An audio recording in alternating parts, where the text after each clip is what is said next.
Good afternoon, everyone, and welcome to one of RVN's new television shows, What the Why, with host Barbara Ann. In case you're joining us for the first time, our show features conversations with diverse leaders from all walks of life about why they do what they do and how they figured out that what they're doing is what they're meant to do. Are you looking for something different in your life or career? Are you sick and tired of feeling sick and tired? Do you feel stuck and want to know how to get unstuck? All of our guests have something in common with you. They felt that way at some point in their lives too. So, whether you sought us out or found us by accident, and if you've watched before, you know I believe there's no such thing as accidents, this show is for you, and thank you for joining us.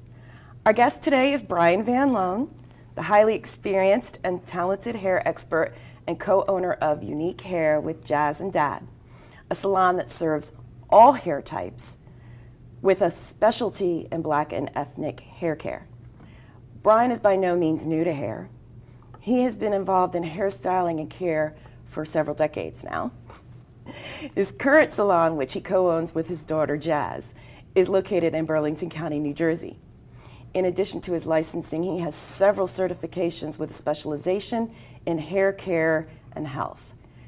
Brian has been breaking barriers his entire life, such as training in gymnastics. When he was in middle school, he was the first Black student at the Warmel School of Gymnastics. This was during a time frame where there were not that many males or minority team members, let alone somebody who was a combination of both. And he trained all the way through to high school and was offered multiple scholarships to go on with gymnastics, but he had kind of already figured out what his passion was, and that's hair. He has been a martial artist instructor. Even though he's moved away from that in recent years, he's done many other things as well.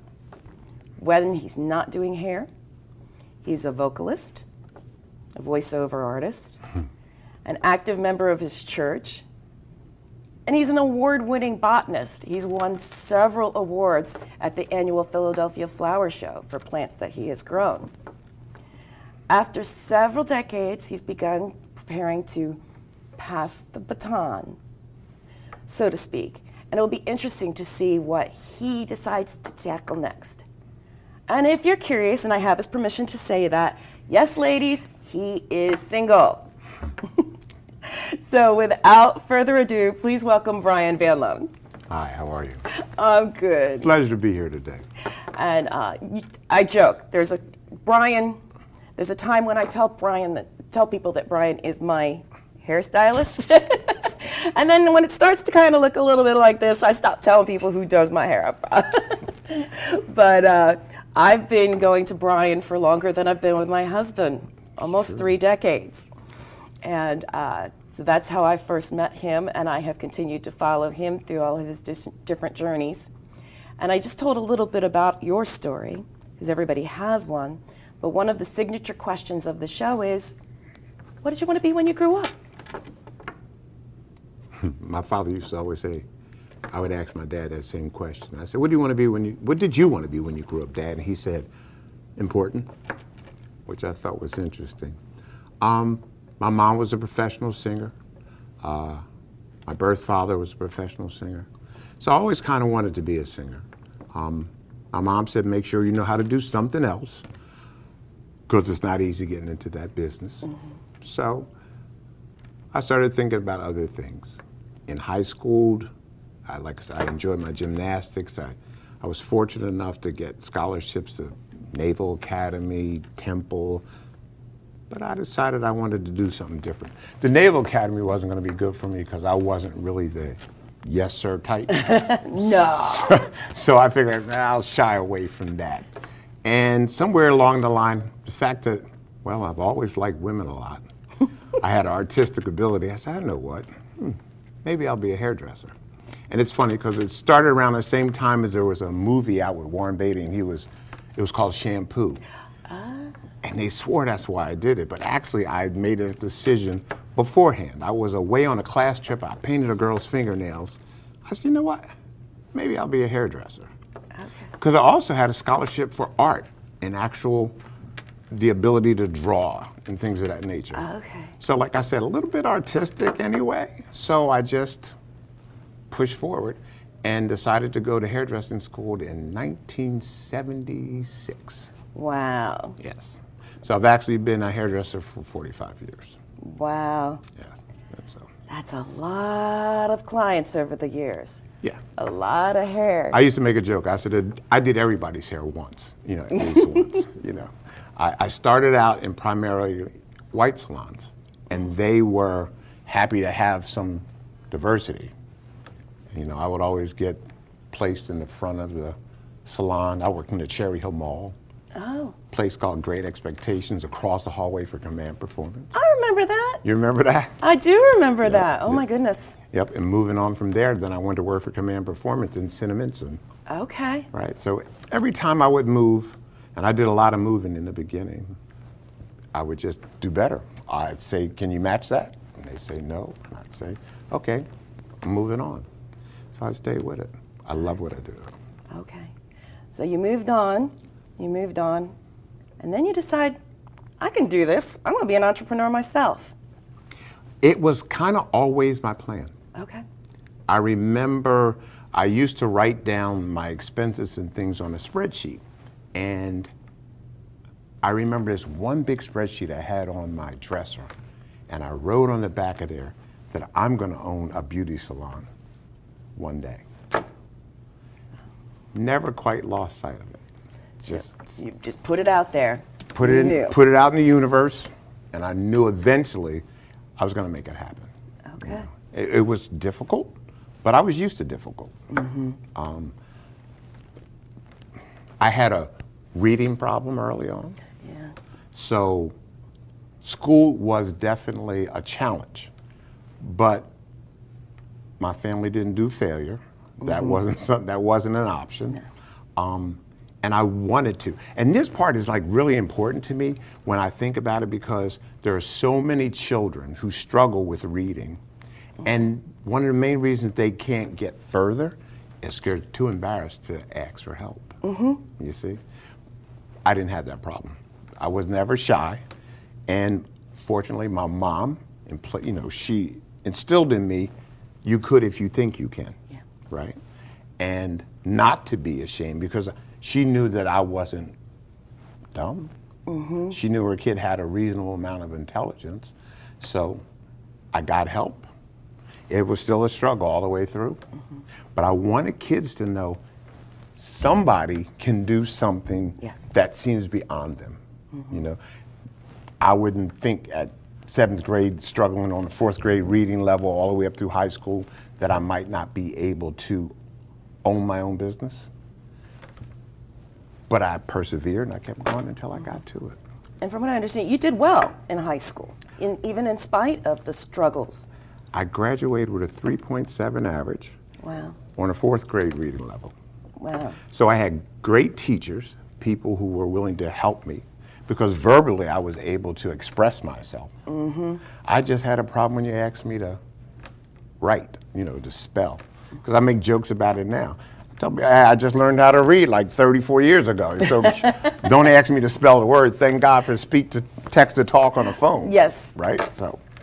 So I was able to get past that. It was a good feeling to know, in spite of what my handicap was, if I kept pushing, I knew I would make it. My mom always said, you can if you think you can. Yeah. And I thought I could. And you did. And I did. So you mentioned your mom, you mentioned your teachers. I guess normally I would ask a question that kind of involves, who are the 3 most influential people in your life that contributed to who you are today? It sounds like your mom is definitely on that list. She's definitely on that list. My grandmother, an amazing lady. In a time when people of color didn't have, my grandmother had achieved, her and her husband, owning 2 properties. Wow. Right? So we're talking about when my grandmother passed 30 years ago, she was 87. Wow. So imagine how far back, as this woman who came from South Carolina, who met this man from North Carolina, Haskell Peterson, and I called my grandmother Miss Peterson most of the time. Okay. Most of the time. She was known to be a proud lady. She walked with her back straight and her head held high, and she achieved many things. And she had 6 children. My mom was the youngest one of the 6. My grandfather died when my mom was 17, so I never met him. Okay. I just knew of him. But Miss Peterson was the person who instilled a lot of, you can if you think you can as well, right? And she used to have a cool saying, I think of her saying, she used to say, you don't need so much of friends. She said, you need God and a dollar. And if you keep them in that order, you won't get in trouble. She said, the safest secret in the whole world is from your mouth to God's ears. Everyone else is suspect. Okay. I love that saying. Yeah. And I know you took the dollar to heart because you still have your first dollar you ever made framed. Hey, you got to say to yourself, well, this is some starting point that people can see, you know. But with my grandmother, who was an English teacher before she came north. Okay. And at that time when she came north, the society wasn't going to accept her as an English teacher because she worked in all black schools where she came from. But nevertheless, she was exceptionally proper and expected your grammar to be correct and speak properly. In actuality, my vocabulary was much better younger than it is now. Yeah, right now, you know, I've talked to other people, you get other inflexes of things in. But with her, you know, like another saying, you'd say, where you at? She'd say, behind that T. Other words, where are you is the correct way to speak. I resemble some of that, so I can you can relate? I can relate, definitely. Right. So my grandmother was a big influencer. My dad, which was my stepfather, because my father died when I was 2, and he was a professional singer as well. Okay, he used to sing with a group called the Dominoes, Billy Wharton and the Dominoes. Oh, he was. Oh my gosh! Your grandfather was in that group. My father was. Your father was in the group. My father was, and he was a lead singer. Wow. At that time, he was replaced by Jackie Wilson when he started having family problems and had to deal with his mom and his missing brother and things of that nature. So that's how Jackie Wilson came on the scene, stepping into the spot where he was at. Okay. Yeah. So, but the man who came along as my stepdad, the man I call Dad, he never treated me any different than he did my sister, who was his child. And he was an amazing character. Awesome. And that was how he was one of the third people who, he would say things important like, respect the woman you love. He would tell you, if you care about her, then you'll protect her. Okay. So he gave me good values, man-wise. In terms of how to be as an adult. And if a man don't work, he don't eat. Okay. So we need to take a break, believe it or not, already. Okay. So we will be back after this commercial break with Brian Van Lowe.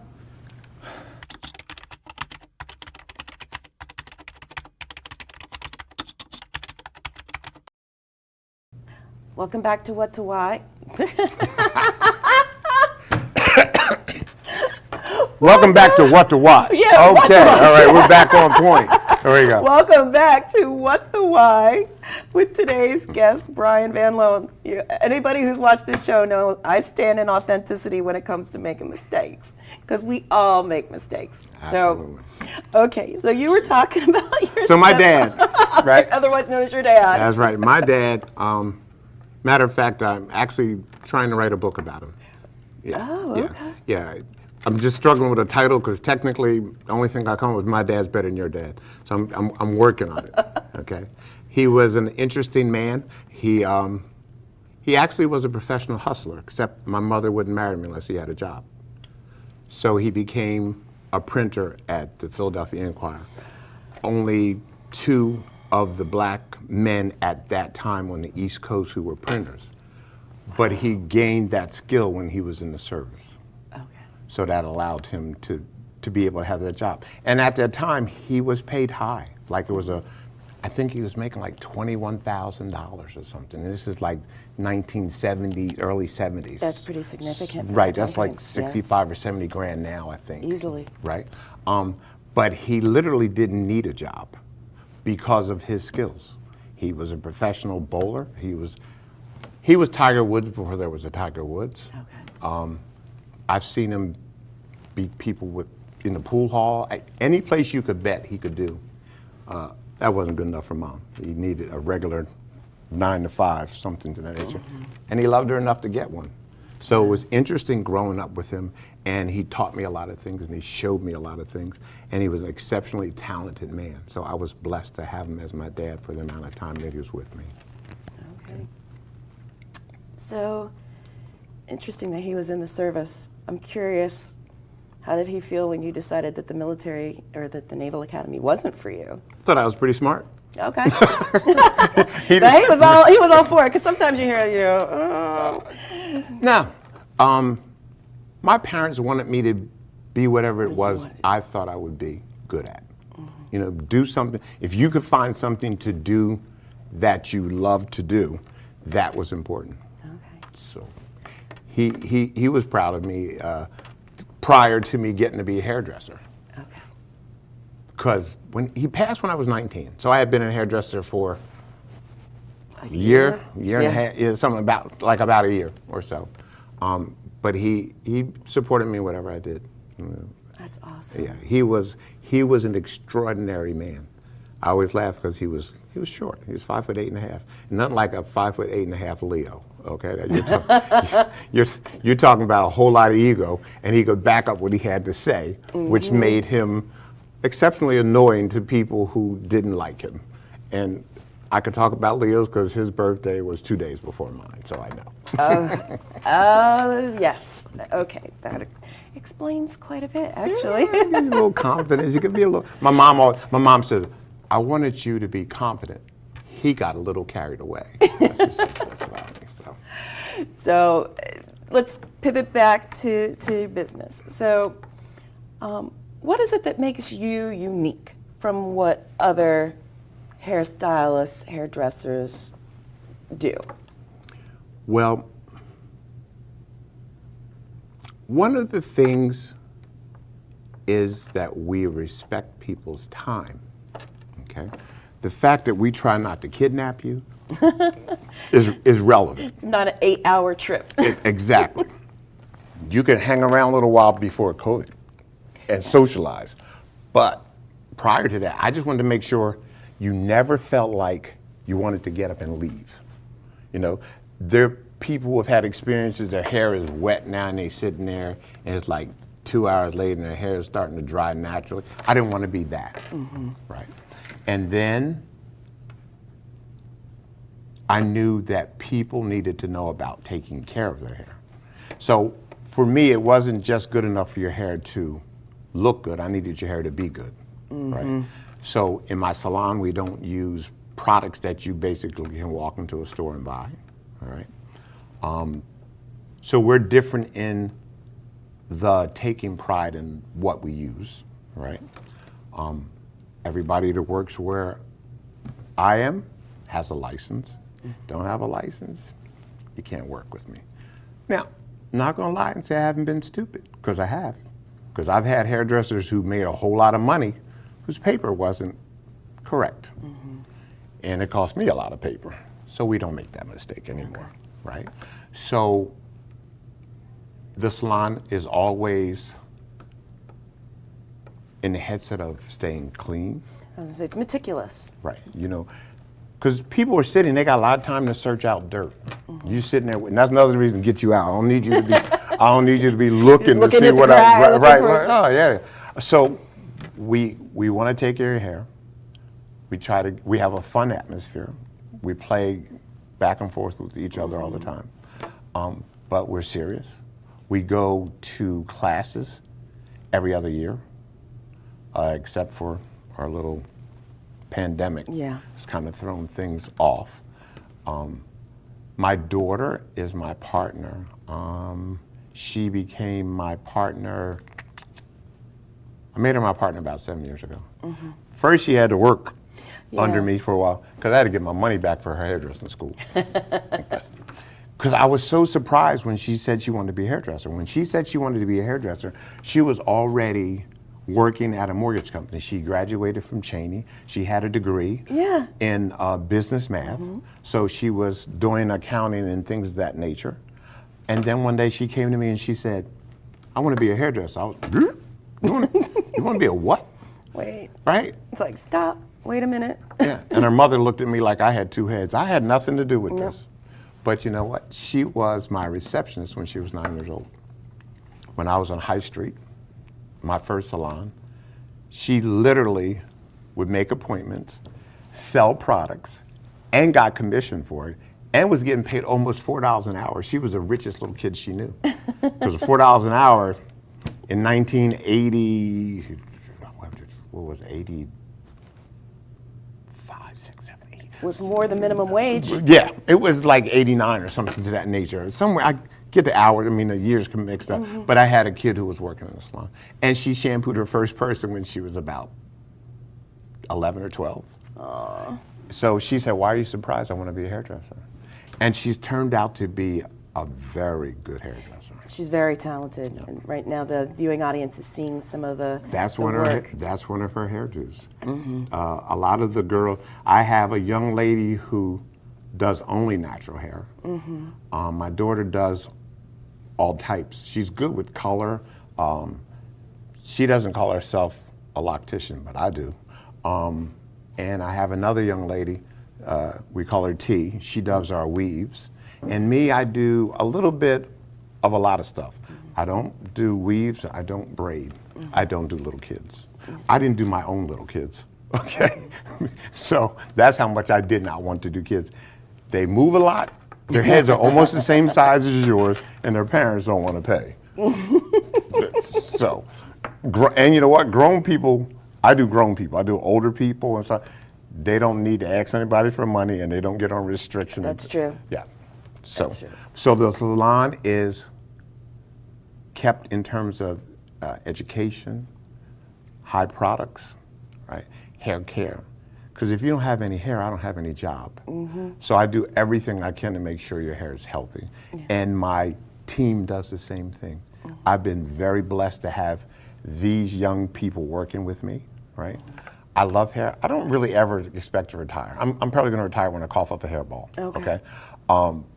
But I can step it back a little bit. I was going to say, because I know we've had some conversations where you're like, okay, it's been 45 years. I have other things I want to try. Mm-hmm. Perhaps, you know, a little voiceovers, a little more. That would be something I'd like to do, but I'm going to do hair. I'm going to do hair until I can. Okay. That's how I do it. That's fair. But the salon is a decent location. It has been a journey that I've enjoyed. I've made my share of mistakes. I've opened salons and closed salons and opened salons and closed salons. But God is good to me, and I always end up landing on my feet, you know. And this time, where we're at now, I really don't want to move again. I hope to stay just there until I'm completely done, right? It's a good location, and the team is great, and I don't think they're in a hurry to go anywhere. No, and to your point, they are younger, but they're clearly loyal. Yeah. And I mean, you have 5 stars on Yelp. I don't even know if you knew that. I know we usually stay around 4. We usually stay around 4, 4.5. 5 stars on Yelp. Yeah. And you know, I'm not the only person that's been coming to you for a long time. You've got clients that have been coming to you. Oh yeah, I got a couple. I still got a couple ladies left who've been around for 40 years. Yeah. I've finally started. Some of them started passing because of how long I've been doing it. Mm-hmm. There's a lady named Miss Hannah. She's still living, thank God. I did Miss Hannah when I was 19 years old, and she's 39. She's now like 82 years old. You know, she just called me the other day to check on me, see how I was doing. Aww. Yeah. So I've had an amazing amount of people through the years who've stuck with me through different moves. Because before I got to my own, I worked in 13 beauty salons. All right. So what advice would you give to someone trying to pursue something similar? As quickly as you can. Okay. If you were, first off, Once you make a decision on what you're going to do, find other people who are doing it. See if you can get up under them. I had a lady named Lynn McMullen I learned a lot about. Okay. So if you can find somebody you want to deal with, pay attention, get the right education. Don't skimp on knowing how. Yeah. It's okay to work somewhere else long enough to get the information. Then you have to pursue it like, this is it for me. You can't left and right. It's like why I didn't go to college. Yeah. You go there, you want to make your mind up, stay focused. You get all in. Yeah, instead of being all over the place. So pick what you want to do, and it can feed you. I live well. 20% of hairdressers make 80% of the money. I've been in that 20 percentile for a long time. That's awesome. Praise God, Yeah. for sure. So believe it or not, That's it. we are out of time. We're out of time? So, Okay. but no, what you just said, that is awesome advice to anybody who's looking at pursuing anything. So thank you so much It's been for my pleasure. joining us today. It's been my pleasure to be here. Brian can be found on Facebook. You're seeing his logo now, but his contact information is going to be displayed. And, feel free to reach out to him to learn more about how he, works with his clients. And if you're interested in making an appointment, because they do all hair types. We've got, in addition to Brian and our past guests, we've got even more additional, I guess would be the better word to say, intriguing guests lined up. Next week, we're thrilled to welcome Chris Collins, the owner and publisher of the Anointed Journal in Camden area, and also the recently elected new council representative for the 2nd Ward. Our guest the following week, we're in our string of male guests, is Ian Hanley, Master of Social Work, owns his own therapy practice, but is also what some call the storyteller extraordinaire. You really don't want to miss what either of them have to say. As a reminder, What the Why airs on Tuesdays and Thursdays at 1 p.m. and at 3:30 p.m. on Monday. It's also available on demand on RVN Television and Roku. Remember, whether you're looking to make any change in your life or career, no matter how big or small, please join us again for more informational and informative conversations with guests like Brian and others who wanted to make changes in their life, overcame any fears and obstacles they might have had to find their core purpose and live it.